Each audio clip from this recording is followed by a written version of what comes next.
നമസ്കാരം. ലൂസ് ടോക്കിലേക്ക് ഒരിക്കൽ കൂടി സ്വാഗതം.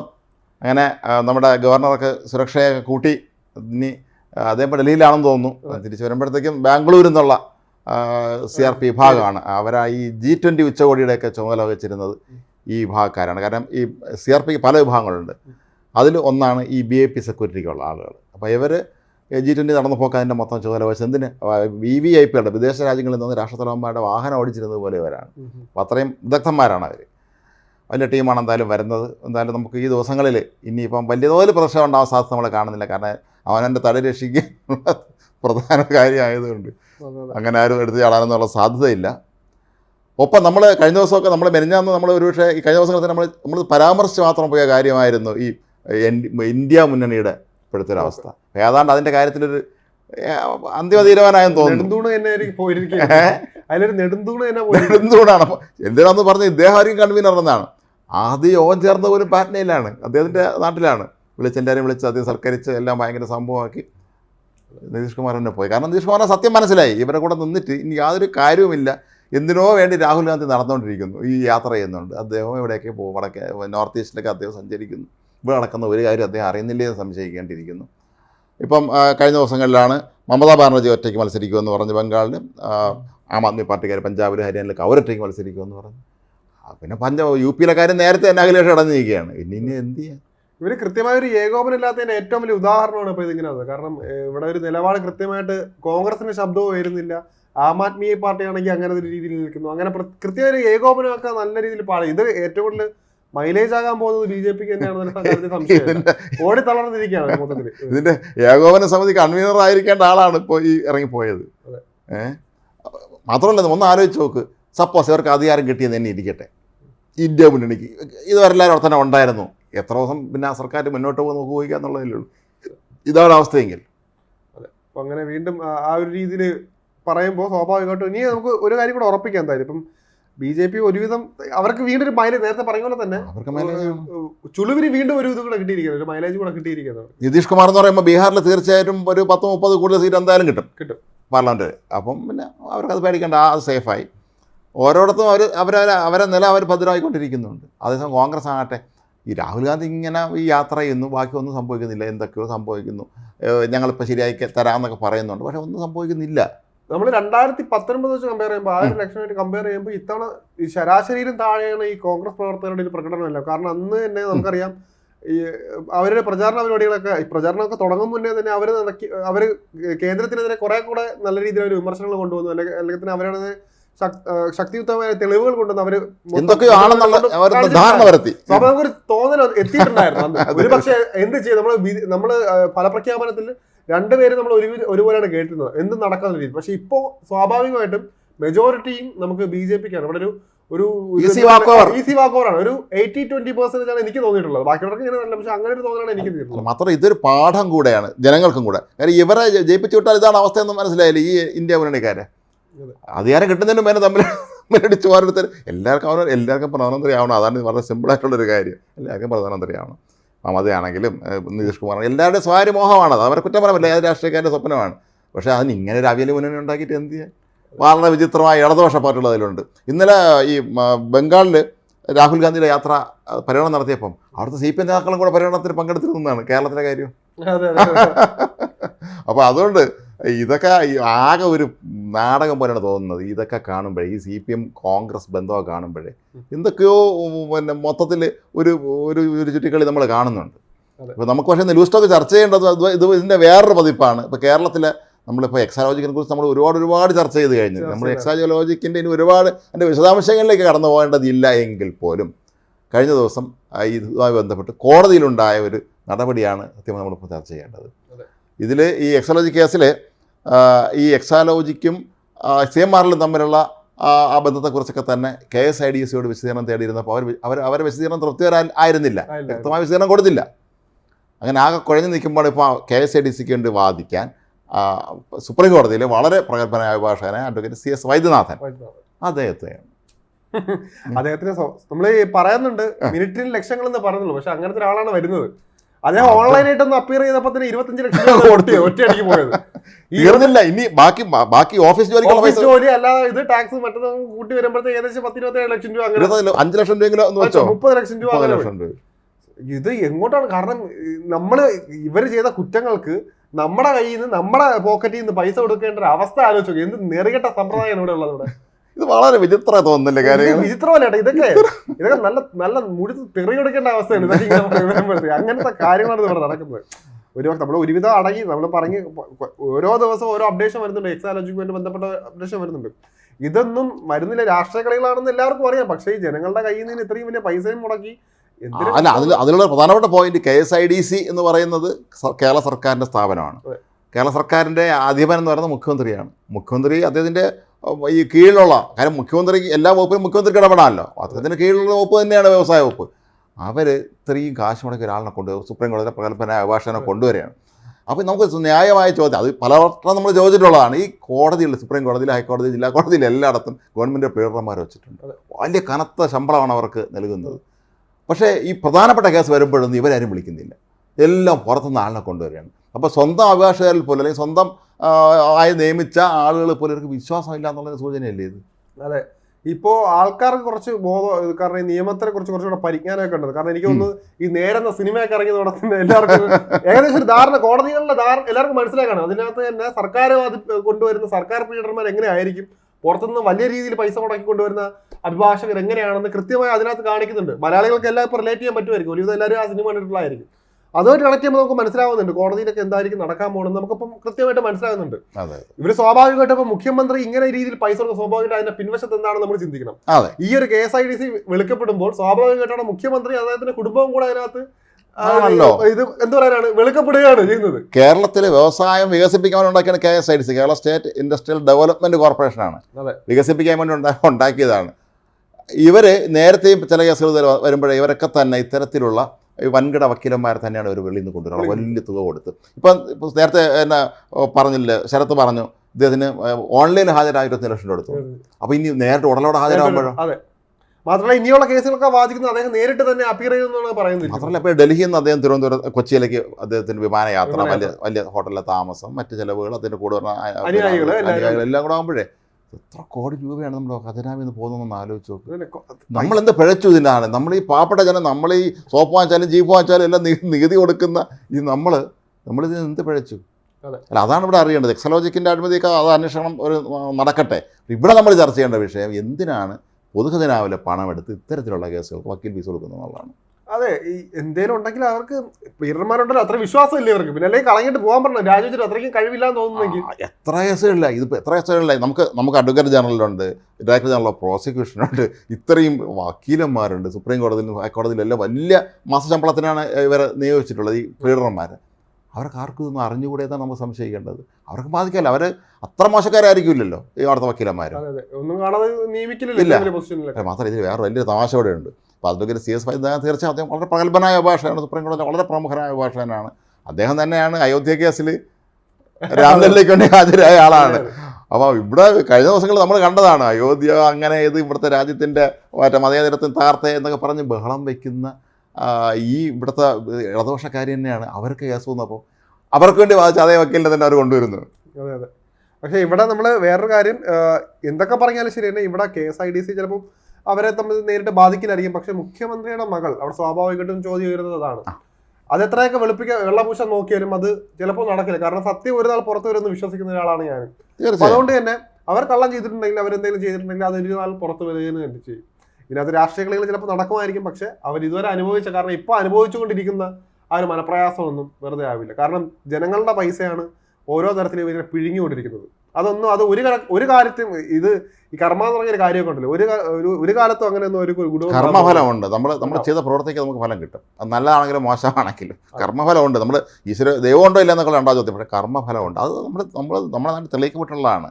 കർമ്മം ചെയ്യാൻ അതിൻ്റെ ഫലം കിട്ടും എന്നുള്ളതാണ്. പഴയ സിനിമ പാട്ടുണ്ടല്ലേ, കർമ്മം ചെയ്യുക നിങ്ങളുടെ ലക്ഷ്യം, കർമ്മഫലം തരും ഈശ്വരനല്ലോ എന്ന്, ഈശ്വര ചിന്ത എന്നുള്ള പാട്ടിൽ അതുപോലെയാണ്. മുഖ്യമന്ത്രിയുടെ ഇതുമായിട്ട് ബന്ധപ്പെട്ട് എന്തോ പറഞ്ഞിട്ടുണ്ടല്ലോ, അത് പണം ഒരുപാട് സമ്പാദിച്ച എന്തോ അത് അക്ഷരാർത്ഥത്തിൽ അതിവിടെ അത് സത്യമായിക്കൊണ്ടിരിക്കണം. അദ്ദേഹത്തിന് തന്നെ ആയിരിക്കും. കാരണം ആലോചിച്ച് നോക്കി, ഒരു വലിയൊരു പദത്തിലിരിക്കുന്നു, മുഖ്യമന്ത്രി പദത്തിലിരിക്കുന്നു. ആഡംബരം കൊണ്ടൊക്കെ ആഘോഷിക്കുമ്പോഴും ഇത്തരം മനപ്രയാസങ്ങൾ ആർത്തി ആഡംബരം സ്വാഭാവികമായിട്ട് ജനങ്ങളുടെ പൈസ കൊണ്ടൊക്കെ ഈ ആർത്തി എന്നുള്ള വാക്ക് കേൾക്കുമ്പോൾ എനിക്ക് പഴയ ഒരു സംഭവം ഓർമ്മ വരും. ഞാൻ ഒരിക്കലും ഞാൻ പഠിക്കുന്ന സമയത്താണ് എൻ്റെ ഒരു സുഹൃത്ത് ഒരു ഡോക്ടറെ കാണാൻ പോയി. അപ്പം ഞാനും കൂടെ ഇതിന് വയറിന് എന്തോ പ്രശ്നമാണ്. അപ്പം ഞാനും കൂടെ അങ്ങോട്ട് ചെന്നു. അപ്പോൾ ഈ ഡോക്ടറിന് അയാൾ പരിചയപ്പെടുത്തണമെന്നൊക്കെ അയാൾ പറഞ്ഞു. അങ്ങനെ കൊണ്ടുമുളിക്കന ഡോക്ടറാണെന്നൊക്കെ പറഞ്ഞു. ചെറുപ്പക്കാരനാണ്. അപ്പോൾ ഇയാൾ ചോദിക്കുന്നുണ്ട് ആർത്തി ഉണ്ടോ എന്ന് ചോദിക്കുന്നുണ്ട്. അപ്പം ഞാൻ വിചാരിക്കും ഇയാൾക്ക് എന്താ ആർത്തി? പുള്ളി ഉദ്ദേശിച്ചത് അത് ഈ നാട്ടുകാരല്ല വേറെ ഉള്ള അദ്ദേഹം ഉദ്ദേശിച്ച വിശപ്പുണ്ടോ എന്നാണ് ഈ മരുന്ന് കഴിച്ചിട്ട്. ഈ ആർത്തി എന്നുള്ള വാക്ക് എവിടെ കണ്ടാൽ ഞാൻ പെട്ടെന്ന് ആ പഴയ ഡോക്ടറെ ഓർക്കും. മുഖ്യമന്ത്രി പറഞ്ഞത് ആർത്തി കൂടാൻ പാടില്ല എന്നാണ്. നമുക്ക് ആർത്തി പാടില്ല, ഒരു കാര്യത്തിൽ നമുക്ക് ആർത്തി പാടില്ല. നമ്മൾ വളരെ സമാനത്തോടെ ജീവിക്കണം. പ്രത്യേകിച്ച് ഇവരൊരു കമ്മ്യൂണിസ്റ്റ് ഇതുണ്ടെന്ന് പറയും. അല്ല അത് ആലോചിക്കുക, EMS ഒക്കെ പോലുള്ള ആളുകൾ ഇവരെ പോലെയാണോ ജീവിച്ചതെന്ന് ചിന്തിച്ചാൽ മതി. അവരെ വീട്ടിൽ സ്വിമ്മിംഗ് പൂളും ഇല്ലായിരുന്നു. അവരൊക്കെ ഈ പറഞ്ഞതുപോലെ അവിടെ പശുവിൻ്റെ മ്യൂസിക് സംവിധാനവും ഇല്ല, ആഡംബര ജീവിതങ്ങളും ഇല്ല, ഈ നിരനിരായിട്ട് പോണ കാറെല്ലാം ഒന്നുമില്ല. അവർ വളരെ സിമ്പിളായി ജീവിച്ച മനുഷ്യർ. അതാണ് നമ്മൾ കണക്കാക്കേണ്ടത്. എപ്പോഴും ഭരണാധികാരികൾ എപ്പോഴും അവർ നമുക്ക് വേണ്ടി ഭരിക്കുന്നവരാണ്. നമുക്കെല്ലാവർക്കും അവിടെ പോയി ഇരിക്കാൻ കഴിയാത്തതുകൊണ്ട് നമുക്ക് വേണ്ടി ഭരിക്കുന്നവരാണ്. അത് എല്ലാം ഇങ്ങനെ ജീവിതം ആസ്വദിക്കാനുള്ളതാണ് എന്ന് ചിന്തിക്കുന്നതിന് ഭയങ്കര അസംബന്ധമാണ്. അതൊരിക്കലും അങ്ങനെ ചിന്തിക്കാൻ പാടില്ല നമ്മൾ. ഇല്ലെങ്കിൽ ഇനി വേറൊരു കാര്യം കൂടെ ചെയ്യേണ്ടതെന്ന് എനിക്ക് അറിയില്ല ഉണ്ടോ.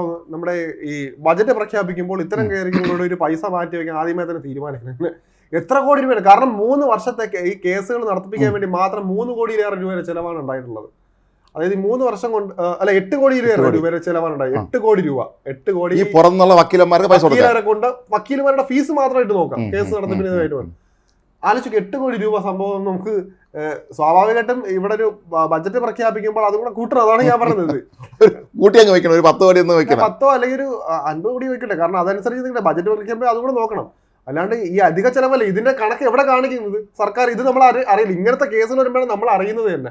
ഇത്രയും രൂപ ചെലവാകുന്നുള്ളത് ഒന്ന് ചിന്തിക്കേണ്ടത്. ഇപ്പം ഷുഹൈബ് വധക്കേസ്, പിന്നെ അതുപോലെ 2 പേരെ വെട്ടിക്കൊന്ന സംഭവം ഉണ്ടല്ലോ കണ്ണൂരിൽ, പെരിയ കൊലക്ക്, ഇരട്ടക്കൊലക്കേസ്. 2 പേരെ 2 ചെറുപ്പക്കാരെ, അത് ചെറുപ്പക്കാരെ കൊന്ന കേസ്.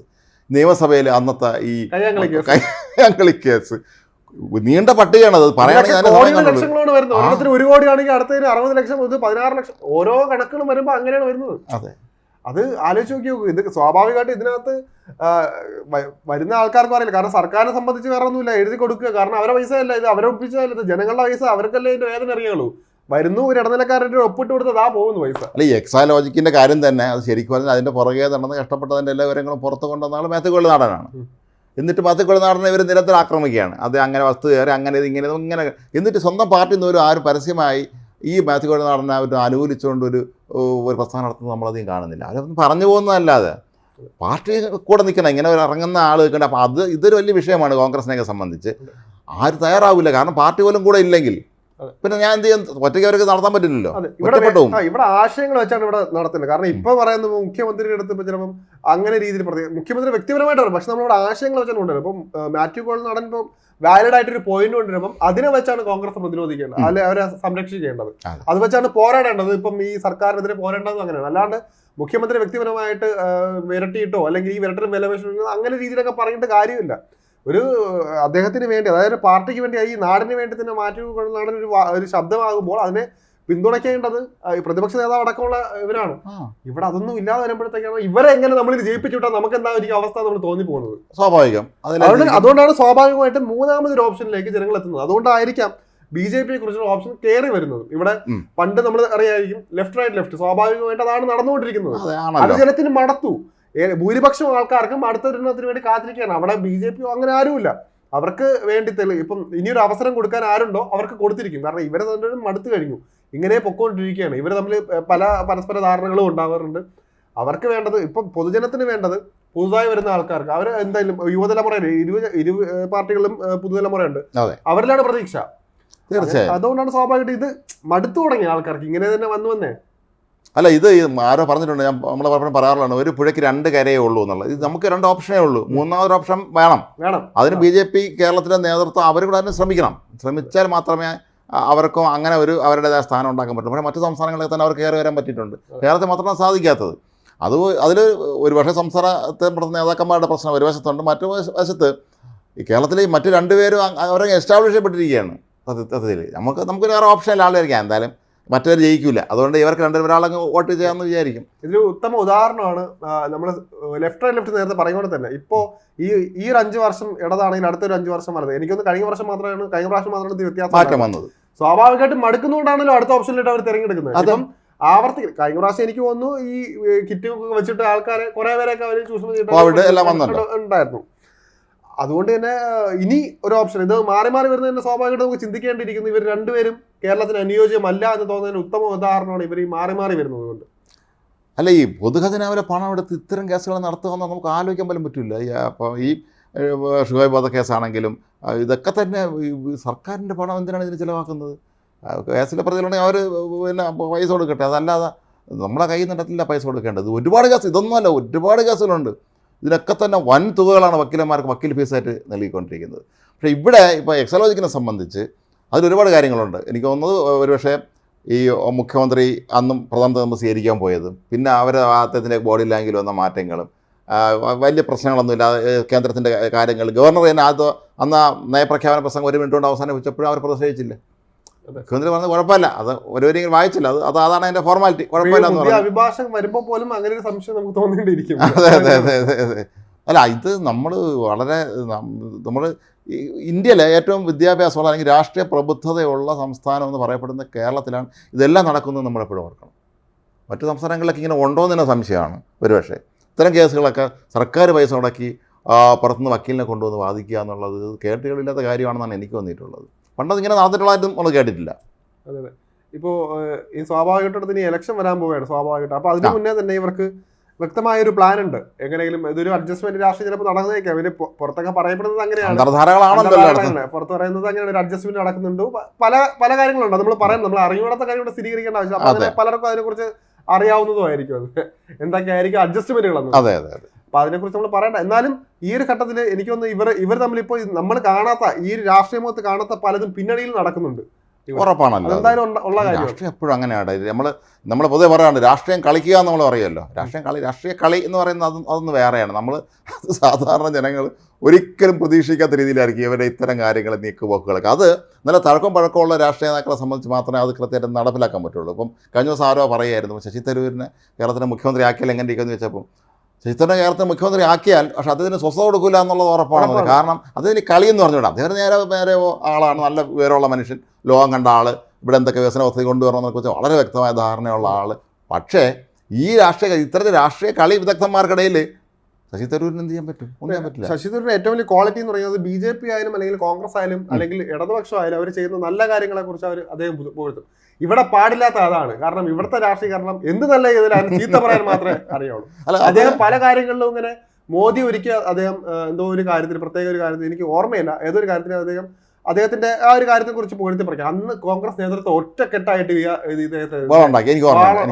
ഇദ്ദേഹത്തിനെതിരെ അത് കേസൊന്നും എനിക്ക് ഓർമ്മയില്ല എന്തിനു വേണ്ടിയായിരുന്നു. അല്ല, അത് ഇത് ഞാൻ പറഞ്ഞത് നമ്മൾ ഇത് രാഷ്ട്രീയ എതിരാളിയാണെങ്കിൽ പോലും അത് നല്ല രീതിയിൽ നമ്മൾ അക്സെപ്റ്റ് ചെയ്യാനുള്ള മനസ്സാണ്. അത് യുവതലമുറ ഇപ്പം എല്ലാവരും അങ്ങനെയാണ്. ഇപ്പം ശത്രുക്കളായ പോലും ഇപ്പോൾ ഉള്ളൊരു അതങ്ങനെയാണ്. കാരണം ഇവിടെ വേണ്ടത് നമ്മൾ എന്താ പറയുക, ഒരു ഫലം കിട്ടുക, റിസൾട്ട് കിട്ടുക. അത് മൊത്തം കിട്ടുന്നത് ചിലപ്പം നമ്മുടെ രാജ്യത്തിൽ അല്ലെങ്കിൽ നമ്മുടെ സംസ്ഥാനത്തിലൊക്കെ ആയിരിക്കും കിട്ടുന്നത്. അപ്പൊ അതിനെ വേറൊരു രീതിയിൽ എതിർത്ത് വേറൊരു വിഷയമാക്കി അവിടെ പരസ്പരം അടിയുണ്ടാക്കുന്നത് അല്ലാണ്ട് ഇവിടെ വേറൊന്നും നടക്കുന്നില്ല. ഇവിടെ രാഷ്ട്രീയ പാർട്ടികൾ തമ്മിൽ അംഗീകരിക്കാൻ പഠിക്കണം. എല്ലാവരും ഒത്തുപോയാലും പറ്റില്ല. പക്ഷേ അവിടെ നടക്കും, അഡ്ജസ്റ്റ്മെന്റുകൾ നടക്കുമ്പോൾ ബാക്കി കാര്യങ്ങളൊക്കെ. ഇതാണ് ശരത്ത് പറഞ്ഞാണ് എൻ്റെ പോയിന്റ്. ഈ അഡ്ജസ്റ്റ്മെന്റുകളിലേക്ക് കാര്യങ്ങൾ പോകുമ്പോൾ പിന്നെ കാര്യം നടക്കില്ല. അത് പക്ഷെ നമ്മളെ മുന്നിൽ കാണിക്കുകയില്ല. അത് ഏത് പാർട്ടി അത് കാണിക്കില്ല. അതൊരു വളരെ തന്ത്രശാലിയാണ്. നമുക്ക് അക്കാര്യത്തൊക്കെ നമ്മുടെ രാഷ്ട്രീയ നേതാക്കന്മാരെ പലരെയും നമ്മൾ സമ്മതിച്ചു കൊടുത്തേ പറ്റുള്ളൂ ഈ രാഷ്ട്രീയ കളികളെന്ന് പറയുന്നത്. ഉദാഹരണം തന്നെ പറയാം. ഇപ്പോൾ ഈ കേസ്, ഇപ്പോൾ ഇവർ സർക്കാർ ഖജനാവിൽ നിന്ന് പൈസ എടുത്ത് കേസ് പിന്നെ പ്രതിക്ക് വേണ്ടി കേസ് നടത്തിയ അതിൽ കൊല്ലപ്പെട്ടൊരു കോൺഗ്രസ്സുകാർ ഉണ്ടായിരുന്നല്ലോ. എന്തുകൊണ്ട് കോൺഗ്രസ് ഇതിനെതിരെ ശക്തിയുക്തം അവർ രംഗത്തെത്തിയില്ല? എല്ലാവരും സാമട്ടിൽ നിൽക്കുകയാണ്. അല്ല, ഇവര് എത്തിയില്ലെന്ന് പറയല്ലേ, ഇവര് ഇങ്ങനെ പറയും, മാധ്യമങ്ങൾക്ക് മുമ്പിൽ വലിയ പൊട്ടിത്തെറിക്കും, അല്ലെങ്കിൽ മറ്റേതെയും സമര പോരാട്ടം നടത്തുമെന്നൊക്കെ പറയും. പക്ഷെ ആ സമരങ്ങളുടെ ഇപ്പോഴത്തെ അവസ്ഥ, അതിന്റെ ഫോളോ അപ്പ് എന്തായി, അതിനെക്കുറിച്ച് നമ്മളിവിടെ ആരും ചർച്ച ചെയ്യുന്നുണ്ടോ? ഇപ്പൊ ഇത്രയും വലിയ കേസുകളുണ്ട്, കൊലപാതക പരമ്പര നടന്നിട്ടുണ്ട്. സ്വപ്ന സുരേഷിന്റെ കേസിനടക്കം നമ്മൾ ഈ വലിയ വലിയ മുന്തിയ വക്കീലുകളൊക്കെയാണ് ഇവര് സർക്കാർ ഇറക്കിയിട്ടുള്ളത്. എന്തിനാണ് ഇവിടെ അവരെ ഇറക്കിയിട്ട് എന്തുണ്ടായി ഇവിടെ? ചിലപ്പോൾ അത് പൊതുജനങ്ങളിൽ നിന്ന് അത് മാറ്റപ്പെടുമായിരിക്കും. നമുക്ക് നമ്മളെ കേസ് ബന്ധപ്പെട്ടാൽ തന്നെ നമുക്കറിയാം വക്കീലന്മാർക്ക് എത്ര വലിയ ഫീസ് കൊടുക്കണം. സുപ്രീം കോടതിയിലെ ഹൈക്കോടതിയിലെ വലിയ അപേക്ഷ എന്ന് പറയുമ്പോൾ വലിയ പ്രതിഫലമാണ് അവർക്ക്. അത് മുഴുവൻ ഈ സർക്കാർ ഖജനാവിനകത്ത് കൊടുക്കുക എന്ന് പറയുമ്പോഴേ നമ്മുടെ സങ്കല്പത്തിനപ്പുറമാണ് ഇതല്ല. ഒരിക്കലും കേരളത്തിൽ ഒരു സർക്കാർ ഇതിങ്ങനെ ചെയ്തിട്ടില്ല എന്ന് തന്നെയാണ് എൻ്റെ ഓർമ്മ. ഒരുപക്ഷെ ചെയ്തിട്ടുണ്ടെങ്കിൽ പോലും ഇത്രയും വലിയ തുക കൊടുത്തുള്ള വക്കീലിനെ കൊണ്ടൊന്നും കാണില്ല. എനിക്ക് തോന്നിയിട്ടുള്ളൊരു പ്രധാന അഡ്വാൻറ്റേജ്, ഇപ്പോൾ രാഷ്ട്രീയക്കാരൻ ഒരു പദവി ഇരിക്കുന്ന ആളാണെങ്കിൽ അത് സർക്കാരിൻ്റെ വകയായപ്പോൾ ഇത്രയും പൈസകളിലൂടെ ലാഭം. ഇപ്പം മുഖ്യമന്ത്രി പിണറായി വിജയൻ ഏറ്റവും കൂടുതൽ അഡ്വാൻറ്റേജ് ആയതും ഈ ഒരു കാര്യമാണ്. അതിനേക്കാൾ ഉപരി വീണ വിജയൻ ഏറ്റവും കൂടുതൽ അഡ്വാൻറ്റേജ് ആയതും ഈ ഒരു കാര്യമാണ്. കാരണം അദ്ദേഹത്തിന്റെ പദവി, അദ്ദേഹത്തിന്റെ സ്വാധീനം കൊണ്ടാണ് ഇത്രയും രൂപ അല്ലെങ്കിൽ ഇപ്പൊ ഇത്രയും പൈസ മുടക്കി അവരെ കൂടെ മൊത്തത്തിൽ ഒന്ന് വെള്ളപൂശാൻ നിൽക്കുന്നത്. ഞാൻ നേരത്തെ പറഞ്ഞ പോലെ തന്നെ അതെ, സ്വാഭാവികമായിട്ട് ആലോചിച്ച് നോക്കിയത് ഇപ്പൊ അദ്ദേഹം ഒരു മുഖ്യമന്ത്രി അല്ല, ഇപ്പൊ കേരളത്തിന്റെ മുഖ്യമന്ത്രി അല്ല പിണറായി വിജയൻ എങ്കിൽ സ്വാഭാവികമായിട്ട് ഇപ്പൊ എന്താ നടക്കുന്നത്, ഈ ഒരു KSIDC സംരക്ഷിക്കാൻ വേണ്ടി ഈ വൈദ്യനാഥൻ പോലൊരു വക്കീൽ വരുന്നില്ല, അവിടെ സത്യം വെളിപ്പെടുകയും ചെയ്യും. അദ്ദേഹം അവിടെ സത്യം ചോദ്യം ചെയ്യപ്പെടുകയും ചെയ്യും. അദ്ദേഹത്തിന്റെ പേര് ഇപ്പം മുഖ്യമന്ത്രിയുടെ മകൾ എന്നൊരു ഐഡന്റിറ്റി അവിടെ പ്രയോഗം അവിടെ ഉണ്ടാകുന്നില്ല. സ്വാഭാവികമായിട്ടും കളി വെളിച്ചത്തിലാവും. സത്യാവസ്ഥ എന്തായാലും അത് പുറത്തു വരും. ഇവിടെ അവരെ സംരക്ഷിക്കുന്ന എത്ര പേരാണ് ഇവിടെ പാർട്ടി ഒന്നടങ്കം ഒരുമിച്ച് എത്തിയത്. സമർത്ഥം മെഡിക്കുക എന്തോ ഇൻവെസ്റ്റർ എന്നൊക്കെ പറഞ്ഞു. പക്ഷെ ഇവരാരും തന്നെ കോടിയേരിയുടെ മോൻ കേസ് പെട്ടോ വന്നതുമില്ല. അതെ, അതാണ് ഉപ്പ് എന്ന് വെള്ളം കുടിക്കണമെന്ന് പറഞ്ഞിട്ടില്ലെന്നേ ഉള്ളൂ. ആ രീതിയിൽ തന്നെയാണ് ഒരു കാര്യം. ഒട്ടേറെ മിടുക്കന്മാരും മിടുക്കികളും ഇവിടെ ഉള്ളതാണ്, നമ്മള് സംരംഭകരുള്ളതാണ്. അവരൊക്കെ എന്താണ് ഇവരെ നയം എങ്ങനെയാണ് അവരെ സ്വീകരിക്കേണ്ടത്? ഇപ്പം എത്ര പേരെ ഓടിച്ചു വിട്ടിട്ടുണ്ട് ഇവിടെ ഒരു നിക്ഷേപം തുടങ്ങി. അപ്പൊ അതുകൊണ്ടാണ് ഇതൊക്കെയാണ് ഞാൻ പറയുന്നത്. ഇവിടെ പദവി അദ്ദേഹത്തിന്റെ ചിലപ്പോ ഇതുകൊണ്ടൊക്കെ ആയിരിക്കാം ഓരോരുത്തരും രാഷ്ട്രീയക്കാരനാകാൻ ആഗ്രഹിക്കുന്നത്. കാരണം ഈ ഒരു പദവിയിൽ എത്തിക്കഴിഞ്ഞാൽ അവർക്ക് എന്തും ചെയ്യാം. അതിന് നിയമത്തിന്റെ സംരക്ഷണം അത് സർക്കാരിന്റെ ചെലവിൽ നടക്കുമെന്നുള്ളതാണ് ഏറ്റവും പ്രധാനപ്പെട്ട ഒരു കാര്യം. എന്തായാലും നമ്മളെ സംബന്ധിച്ച് ഇത് സർക്കാർ ഖജനാവിൽ നിന്ന് കാശ് മുടക്കി പുറത്തുനിന്ന് പ്രമുഖരായ ഭാഷകരെ കൊണ്ടുവന്ന് ഇത്തരത്തിൽ കേസ് നടത്തുക എന്ന് പറഞ്ഞത് നമ്മളെ സംബന്ധിച്ചിടത്തോളം അങ്ങേയറ്റം ദുഃഖകരമാണ്. കാരണം കേരളത്തിൽ ഇവിടെ സത്യം പറഞ്ഞാൽ പാവപ്പെട്ട മനുഷ്യർക്ക് കൊടുക്കാനുള്ള അവരെ പെൻഷൻ പോലും കൊടുക്കാൻ പറ്റാത്ത ഒരു അവസ്ഥയിലേക്ക് കാര്യങ്ങൾ പോകുന്ന ഒരു സമയത്ത് ഇത്രയും പണം ചിലവഴിക്കുക എന്ന് പറയുമ്പോൾ നമുക്ക് സങ്കല്പിക്കാൻ പോലും കഴിയുകയില്ല. ഇതിനൊക്കെ പണം എവിടെ നിന്ന് വരുന്നു എന്നുള്ളത് പ്രസക്ത ചോദ്യം. ഇന്ത്യ ചോദിക്കുമ്പോൾ സാധാരണ നമ്മുടെ ധനമന്ത്രിയും മുഖ്യമന്ത്രിയും ഇപ്പോൾ പൈസ ഇല്ല കേന്ദ്രം തരുന്നില്ല എന്നൊക്കെ പറയുമ്പോൾ ഇത്തരത്തിലുള്ള ശരിക്കും പറഞ്ഞാൽ ഇതിൽ നിന്ന് പൊതു ആവശ്യത്തിൽ ഇത് സ്വകാര്യ ആവശ്യങ്ങളിലേക്ക് ഇത്രയും പണം കൊടുക്കുക എന്ന് പറയുന്നത് ഒരിക്കലും അത് ശരിയായൊരു നടപടിയല്ല. ജനാധിപത്യ സർക്കാരിന് ചേർന്നതുമല്ല. ഏതായാലും നമുക്ക് നോക്കാം എന്താണ് സംഭവിക്കുക എന്നുള്ളത്. കാരണം നമുക്ക് പ്രതിപക്ഷമെങ്കിലും ഇക്കാര്യം ഉന്നയിക്കുമെന്ന് നമ്മൾ പ്രതീക്ഷിക്കുന്നുണ്ടായിരുന്നു. പക്ഷേ ഇന്ന് നിയമസഭയിൽ പോലും ആരും ഇക്കാര്യം ഒന്നും ചൂണ്ടിക്കാട്ടിയതായി പോലും തോന്നുന്നില്ല. അപ്പോൾ ഇത് നമ്മൾ നേരത്തെ പറഞ്ഞതുപോലെയുള്ള ഒരു അന്തർധാരയുടെ ഒരു ഭാഗമായി ഇതങ്ങോട്ട് മുന്നോട്ട് പോകുമെന്ന് നമുക്ക് കരുതാം. അതിന് മാത്രമേ നമുക്ക് പ്രതീക്ഷയ്ക്ക് വകയുള്ളൂ. നമസ്കാരം.